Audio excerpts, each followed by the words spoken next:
رمضان المبارک زمونږ او ستاسو دپاره الله تعالی ډېره لویه تحفه راستونې ده، دومره عظیمه تحفه ده. مجدد الفساني صاحب خپل مکتوباتو کې لیکي چې د رمضان المبارک مثال د سمندر دی او د دې نورو ټول کال د برکاتو دا مثال دا د یو څاڅکي دی، بلکې هغه وایي دا مازیات ویل دا څاڅکي هم کم دی، څاڅکي نه هم کم برکت دی د کال.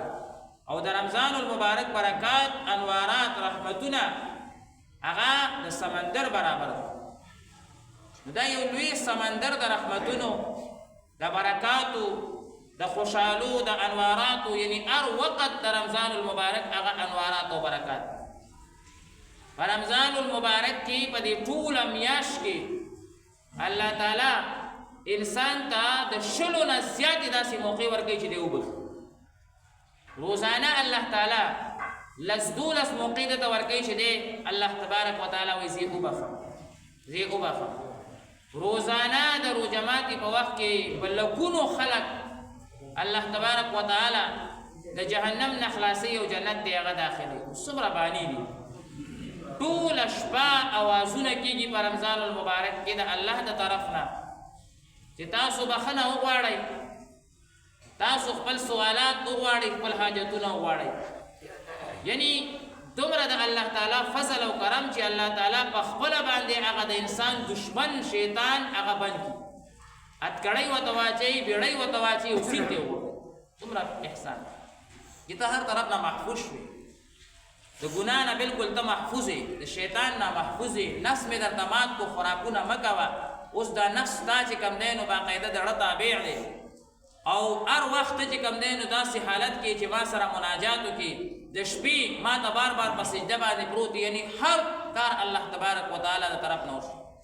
علما لیکي چې د الله تعالی د طرف نه 99% تا ته توجه ده چې بس تا بخیز. 1% انسان ته محنت پکار دی، 1% د انسان محنت وکړي بس الله تعالی د بیړۍ پار کوي.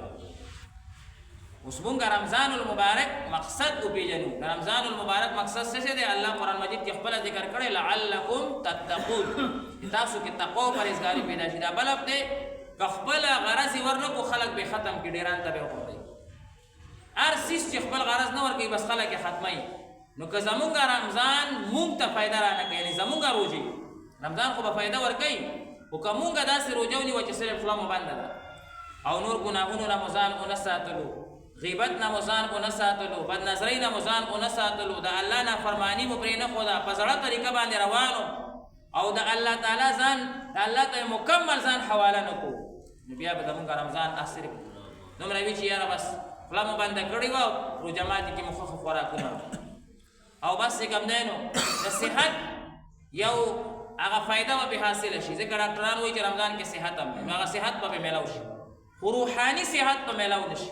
چې اوسه ځای نه باقاعده مونږ باقاعده ځان سره عهد وکړو، عزم وکړو چې رمضان المبارک کې به ښه ځان ستړی کوم.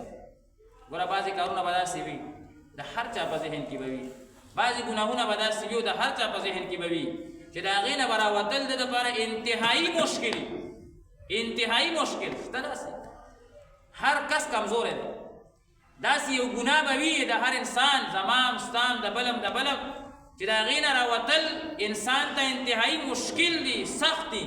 ګوره دا الله مونږ ته داسې یو موقع راکړې ده. قسم په خدای که دې رمضان کې مونږ صحیح طریقې سره وغوښته او په ژړا سره مو وغوښته او د پېشمني او د روژواتي په وخت کې مو وغوښته، کومه ګناه داسې ده چې هغې نه به مونږ بچ نه شو. هرې ګناه نه به الله مو بچ کړي، هرې ګناه نه به الله بچ کړي.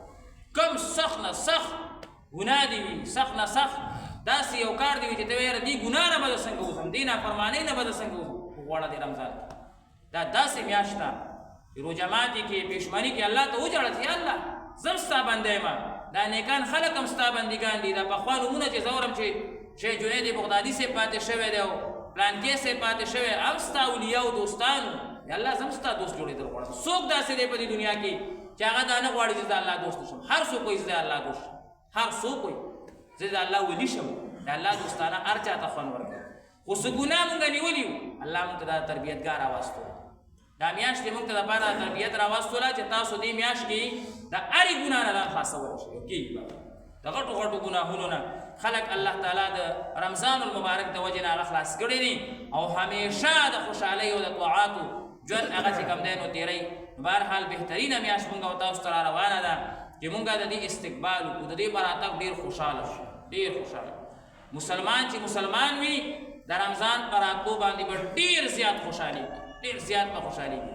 چې څوک په رمضان خفه کېږي هغه به الله دې راضي شي زموږ نه او په دې خبره د زمانه خفه نه شي.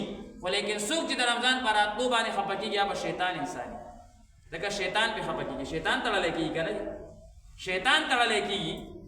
مسلمان خو کلاو شو، مسلمان ته خو روحانیت میلاو شو، ازادي ورته میلاویږي، الله یې بخي، الله تعالی ورته چې کوم دی نو رحمتونه متوجه کوي. نو چې څوک خفه کېږي هغه شکل خو د انسان دی خو من الجنة والناس دی، هغه چې کوم دی نو شیطان ګرځېدلی دی. نو رمضان په راتلو ډېر زیات خوشحاله شو، په خپلو موبایلو کې باقاعده شعر کو او بله ورځ یو ملګري ډېر ښکلي انداز سره لیکل کړي مرحبا رمضان، چې باقاعده خوشحالۍ سره باقاعده ووایو او داسې ویډیوګانې یا داسې یو خپل یو پوسټ چې هغې سره دا باقاعده مونږ یو میسیج ورکړو چې د رمضان په راتګ باندې مونږ ډېر خوشحاله کړو، ډېر د زړه نه خوشحاله یو. خدای دې بیا بیا په مونږ راوستلی کړي. حضور به دعا کوله خدایه رمضان ته مو جمع وساته. حضور صلی الله علیه وسلم د ژوند سره محبت نه دی کړی خو د رمضان دپاره یې باقاعده د ژوند سره هغه محبت کړی دی. نو چې باقاعده مونږ دا ووایو چې یاره رمضان ته یا الله مونږ جمدي وساتې، مونږ ژوند او مرګ ستا په لاس کې دی، خو دې رمضان دپاره زه ژوند غواړم چې رمضان روژې ونیسمه، د رمضان طاعت او عبادت وکړمه. ان شاء الله تعالی مزید تفصیلات په رمضان ذکر کېږي. الله دې موږ ته د عمل توفیق نصیب